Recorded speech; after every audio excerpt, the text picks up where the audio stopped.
Talaga namang maya-maya ay may maririnig ka na lang bigla na nagsisigawan ng pick-up lines. May mga nag-I love you-han pa nga gamit ng sign language na sila din na nag-imbento. Para nga sila mga ninja sa mga pinaggagawa nila na yon.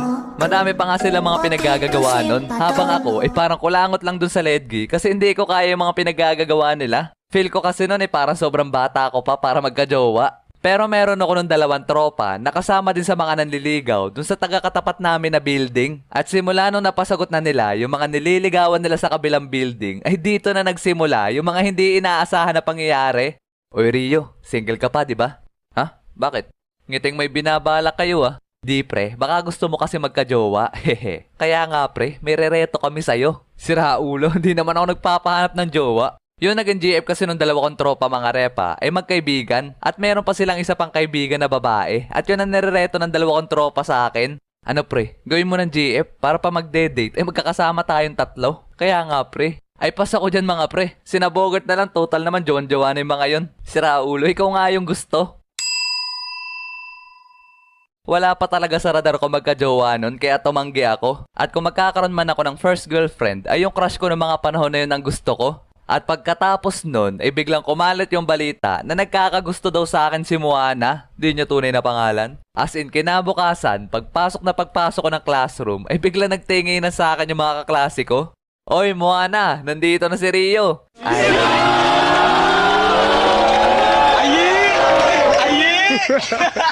Talaga namang, oh my God. Gusto ko na lang maglaho na parang bula noong mga oras na yon. As in, gabutil yung pawis ko sa hiyanon. At pagkatapos nun, ay hinila nila si Moana papunta dun sa kanilang bintana. Tapos nagkatinginan kami. Kau bilang kau tuh paling wanita dua wae. Bikin salah tingkah saja kau pemanis. Kau bikin salah tingkah di kau sayang.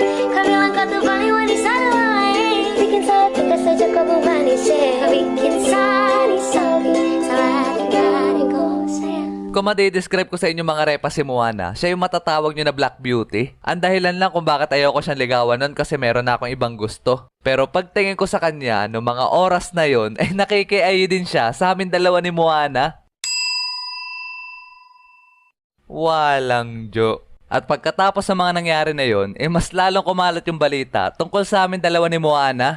Kaya yung katabing section ni na Moana ay nalaman din ata yung balita. At bakit ko nga ba naisama sa kwento yung katabing section ni na Moana kung maitatanong nyo mga repa? Ang masasabi ko lang dyan ay meron na namang hindi inaasahan na pangyayari. Kasi doon sa katabing section ni na Moana ay may umamin daw na meron din daw siyang crush sa akin.